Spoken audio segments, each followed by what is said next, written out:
Salam alaikum mes amis, on continue notre formation JavaScript. On a arrivé en mode strict.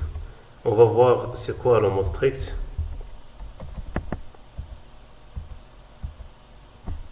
Voilà. Le mode strict, il va transformer ou bien changer les erreurs qui sont auparavant acceptables en des erreurs qui nous empêchent d'exécuter notre code JavaScript. Il est introduit en ECMAScript 5 en 2009. Tous les navigateurs supportent le mode strict à l'exception de Internet Explorer 9 et les versions inférieures. Il nous permet d'écrire le code clair. Par exemple, éviter d'avoir des variables qui ne sont pas déclarées, utiliser les variables qui ne sont pas déclarées. En tout cas, on va voir la pratique. Voilà. Par exemple, si on a une variable qui ne sont pas déclarées avec le mot-clé var ou bien let ou bien const, voilà. Si on essaie d'afficher la valeur de cette variable, voilà. Donc, on va exécuter à l'aide de note notre fichier strict note. Voilà, on a le résultat attendu. Mais si on veut appliquer le mode strict, on va écrire use strict avec simple quote ou bien double quote. C'est pareil.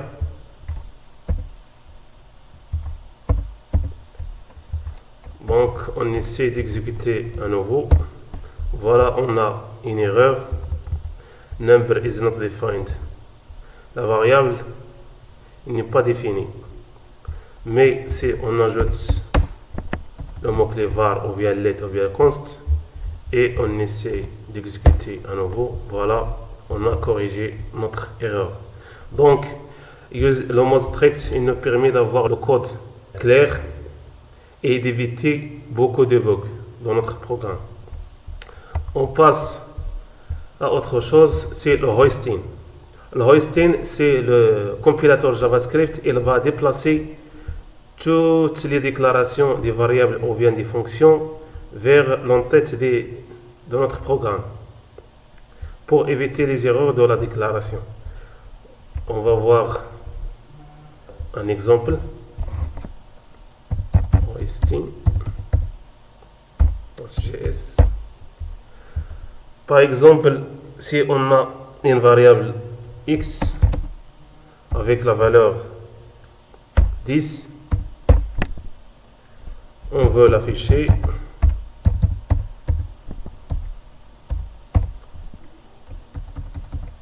Mais la déclaration de cette variable, elle est au bas de code. Voilà. Le compilateur JavaScript, il va déplacer cette instruction vers le haut de notre script. Comme ça. Mais on va laisser la déclaration à la fin de notre programme. Donc, on va exécuter notre fichier. Voilà, on a la valeur attendue.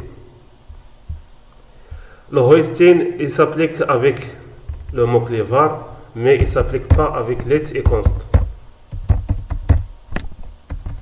Par exemple, avec les const, voilà, on a une exception d'initialisation. Let, on aura le même problème. Cannot access x before initialisation. On ne peut pas utiliser la variable x avant l'initialisation, avant la déclaration. Aussi, on va voir le hoisting pour les fonctions. Par exemple, si on fait appel à une méthode printx, mais la déclaration, elle est à la fin de code. Voilà. Console.log, notre variable x. On va ajouter le mot-clé function. On va exécuter notre code. Voilà. Le hoisting s'applique avec les fonctions du type déclaration, mais il ne s'applique pas avec les fonctions d'expression, expression function. Par exemple, si on a une var myFunc égale, et si on fait appel à notre fonction myFunc, on va exécuter, voilà, myFunc is not a function. Donc pour résumer, le hoisting il s'applique avec le mot-clé var et les fonctions normales, les fonctions déclaratives. Il ne s'applique pas avec le mot-clé let, le mot-clé const et les fonctions d'expression, expression function. Après, on a la notion de clôture. C'est quoi les clôtures? Il signifie qu'une fonction interne a toujours accès aux variables et paramètres de sa fonction externe. Par exemple, la fonction g a accès aux variables y de sa fonction externe f. Et l'inverse n'est pas correct. La fonction f n'a pas accès à variable z qui est dans la fonction interne. Donc on va voir un exemple dans la pratique. Clôture. On va déclarer une fonction externe, par exemple outer function. Voilà. À l'intérieur, on va déclarer une variable x avec la valeur 10 et une fonction interne function inner function. Voilà. Et dedans, on va essayer d'accéder à la variable x.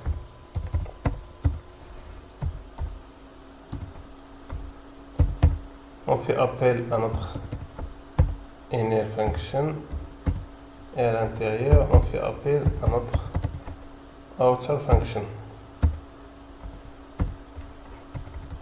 Donc la fonction interne a le droit d'accéder aux variables de sa fonction externe. Donc on va exécuter notre fichier clôture.js. Voilà, on a le résultat attendu. Mais si on veut faire l'inverse, par exemple, si on a une variable y, par exemple, si on a une variable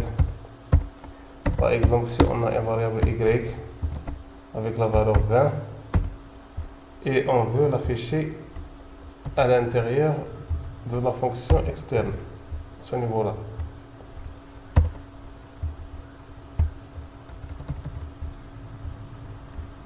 Donc on va réexécuter notre programme. Voilà, on a une erreur. La variable y is undefined.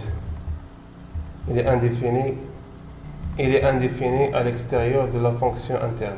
Donc mes amis, après avoir une vision claire sur les clôtures, c'est quoi les clôtures en JavaScript, on va aborder une autre notion qui est très intéressante dans JavaScript, c'est les prototypes. Les prototypes, c'est comment implémenter l'héritage en JavaScript.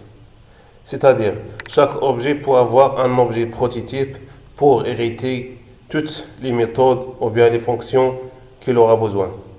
Par exemple, si on essaie de créer un simple tableau, list number, avec quelques éléments, voilà. Si on essaie de loguer ou bien afficher ce tableau, on aura notre élément plus un objet prototype qui contient toutes les méthodes prêtes à utiliser pour manipuler les tableaux. Par exemple, si on veut chercher l'index d'un élément, on va utiliser notre tableau .index of l'élément 11.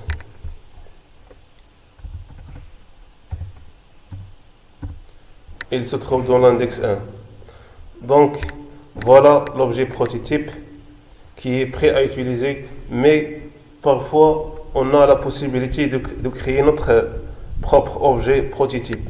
Par exemple, à ce niveau-là, on a une classe personne.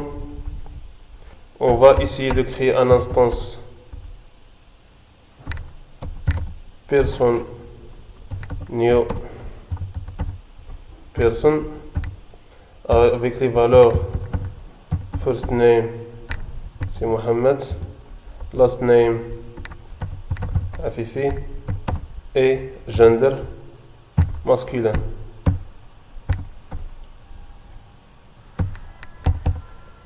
Pour afficher cet objet, on a console log person. On va exécuter notre prototype. Voilà notre objet et s'affiche avec ces informations. Si on veut afficher le prototype de cet objet, on a la possibilité d'ajouter underscore underscore proto underscore underscore. Pour l'instant, il est vide. Pour ajouter des éléments à cet objet prototype, on a la possibilité d'écrire person.prototype. Par exemple, on veut ajouter l'attribut âge. Voilà notre attribut. Par exemple, si on veut ajouter une méthode, on va écrire person.prototype.get full name égale anonymous function et on va retourner this first name concaténé avec this last name. Donc on a ajouté deux choses à notre objet prototype, l'attribut âge et la fonction getFullName. Donc on va afficher le prototype de l'objet person. Voilà, on a l'attribut âge et la méthode getFullName. Une autre manière d'afficher l'objet prototype, c'est d'écrire objects.getPrototype of et on va passer notre instance à cette méthode. Voilà, c'est le même résultat. Maintenant, si on veut accéder à notre méthode getFullName, on va écrire notre instance .getFullName. Il va retourner notre full name de cet objet. Voilà, Mohamed Afifi. First name concaténé avec last name. Si on veut afficher l'âge de cette personne, voilà l'âge. C'est-à-dire notre objet prototype, il est partagé pour toutes les instances. Par exemple, si on a une autre instance PS2 avec autre valeur, par exemple, allez,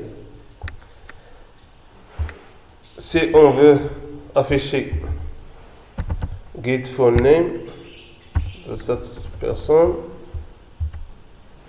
PS2, elle va utiliser notre méthode. Même chose avec l'âge, il est partagé pour toutes les instances. Voilà. Donc merci et à la prochaine vidéo, Inch'Allah. On va aborder un sujet très important, c'est le arrow function. C'est l'équivalent lambda expression en Java 8. À la prochaine vidéo, Inch'Allah.